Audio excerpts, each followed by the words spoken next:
Recurring revenue without a membership. 4. Semi-passive income models to try first. Monthly memberships aren't the only way to build predictable income. These 4 models get you there with less churn risk. Every creator gets told the same advice eventually. Start a membership. It's recurring revenue. And then most of them try it. Watch churn eat 8 to 10% of subscribers a month. Spend 3 hours a week making content just to keep people from canceling. And quietly wonder if predictable income has to feel this exhausting. It doesn't. Recurring revenue is really just repeat purchases from the same buyers on a rhythm you control. And a monthly membership is only one way to engineer that rhythm, not the only one. Cohort-based webinars, seasonal course relaunches, retainer coaching bundles, and scheduled download drops all produce dependable income without the constant content treadmill or the churn math working against you every single month. Here's how each one actually works, with real numbers, so you can pick the one that fits how you already create. Why? Recurring doesn't have to mean subscription. A membership bets that people will keep paying every single month for as long as they stay subscribed, which means you're constantly fighting the moment someone thinks, "Do I still need this?" and cancels.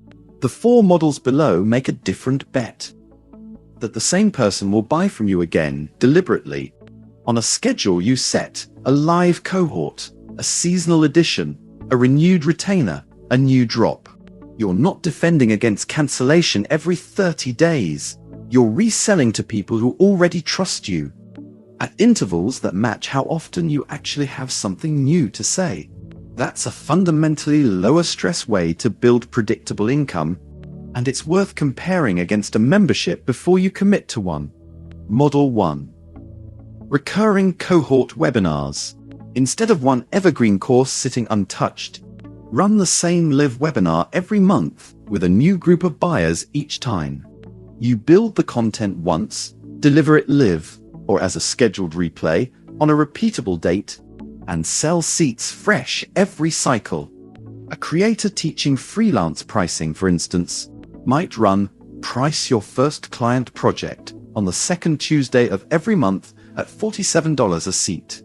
25 buyers a month is $1,175 in predictable revenue from 1 hour of live teaching you've already rehearsed a dozen times. The advantage over a membership: nobody has to remember to cancel, because there's nothing ongoing to cancel. Each seat is a single transaction. The advantage over a one-off webinar: you're not starting marketing from zero every time. Past attendees who loved session 1 are your easiest resell for session 4, especially if you email them the moment the next date opens. That's a job for pro-plan broadcast emails and your customer list, not for chasing people down individually. Pick one recurring date time, first Thursday 7 p.m. ET, so buyers can plan around it. List the webinar as a product with a fixed date, priced as a single ticket, not a subscription. Cap seats if the format benefits from intimacy. Scarcity also helps conversion. Email past attendees before opening each new cohort, since they convert fastest. Record and relist a highlights clip as a lead magnet to fill the next cohort. Model 2. Seasonal course relaunches. If you already have an evergreen course, you might be leaving money on the table by leaving it open year-round at a flat price. Closing it, then relaunching with updated modules, a live Q&A bonus, and a real deadline 4 times a year, often outsells always open access, because urgency does real work, and new edition content genuinely earns a second look from people who passed the first time. A productivity course creator might relaunch quarterly, 2026 Spring Edition, with 2 new lessons and a live workshop bonus, priced the same as before, but marketed as meaningfully refreshed. Why relaunches often beat always open. An always open $149 course selling 8 units a month nets $192. The same course relaunched quarterly with a real deadline and a bonus often converts 3-4x better during the open window, say 70 units across a 10-day launch, or roughly $10,430 per quarter, close to $3,477 a month averaged out. Same content, mostly, sold with urgency instead of passively. This model rewards a strong past customer list more than any other on this list, because your highest converting relaunch audience is people who nearly bought last time. A discount code for almost buyers from your waitlist, sent as a broadcast a day before doors close, routinely outperforms cold traffic.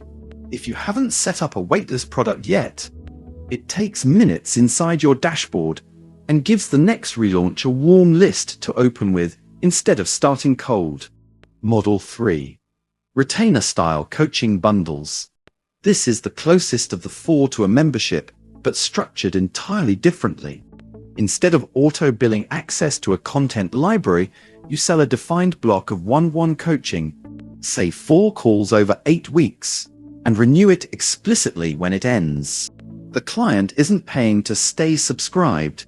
They're rebuying a specific outcome because the last block worked. That single framing shift changes everything about the psychology. Renewal conversations happen because of results delivered, not because a card silently charged again. Price it as a bundle, not a per-call rate. 4 calls at $150 each priced individually feels like a bill. The same 4 calls sold as an 8-week momentum package for $560 feels like a program. At the 7-week mark, before the package ends, send a renewal offer with a small loyalty discount for booking the next block early. That one habit alone is often the difference between a coaching practice that refills itself and one that scrambles for new clients every month. Model 4. Scheduled download drops. If you make templates, presets, planner pages, or short ebooks, you can build recurring revenue without any live component at all. Publish a new drop on a fixed schedule and tell your audience to expect it. New Lightroom preset pack, first Monday of every month, or new Notion template. Every quarter trains buyers to check back and buy again. The same behavioral loop that makes fashion drops and sneaker releases work applied to digital products. The mechanics matter here. Consistency beats frequency. A monthly drop you actually ship every month at $19 to a list of 400 people, with a 6% repeat purchase rate, is 24 sales and $456 modest, but compounding, and requiring 0 lifetime once the product is built. Miss the schedule twice, and the trained behavior collapses. So pick a cadence you can sustain even in a busy month, not the most ambitious one you can imagine in a good week. The best recurring model is the one whose schedule you'll actually keep. A monthly drop you ship reliably beats a weekly one you abandon by March. The infrastructure all 4 models actually share. None of these 4 ideas need separate tools, and they shouldn't. The whole point is reducing operational overhead compared to a membership, not adding more of it. What they all genuinely need is one home base where past buyers are visible to you, where resending an offer to them takes minutes, and where delivery of a webinar link, a course, or a download file happens automatically the second payment clears. That's the actual job of a storefront. Not just taking the payment, but making the second, third, and 10th sale to the same person nearly effortless. If you're weighing these models against the classic membership, the deciding factor usually isn't which sounds more exciting. It's which one you'll actually keep shipping 6 months from now, and whether your storefront makes the repeat sale easy or makes you rebuild the funnel every single time. Every model above runs on the same 3 ingredients. A product listing your buyers can rebook or repurchase, a customer list you can message without digging through DMs, and a discount code or 2 to reward the people rebuying loyalty. Set those up once inside your dashboard, and any of the 4 models above can run on autopilot for the delivery side while you focus on the actual teaching, coaching, or making. Key takeaways. Memberships aren't the only recurring model. Cohort webinars, course relaunches, coaching retainers, and drop schedules all create repeatable income without ongoing content obligations. Repeat purchase models beat subscriptions when your content doesn't naturally refresh every month. Or when churn math is working against you. Recurring doesn't mean daily. A quarterly relaunch or a seasonal drop can outperform a membership on revenue per hour of work. Discount codes, a customer list, and broadcast emails are the real infrastructure behind all four models. The offer type matters less than whether you can reach past buyers again. You need one home base to run any of these from. Chef's Sign-Up Store. Fanner Storefront handles checkout, delivery, and re-engagement for all four without extra tools. Start your creator store free at store.fan.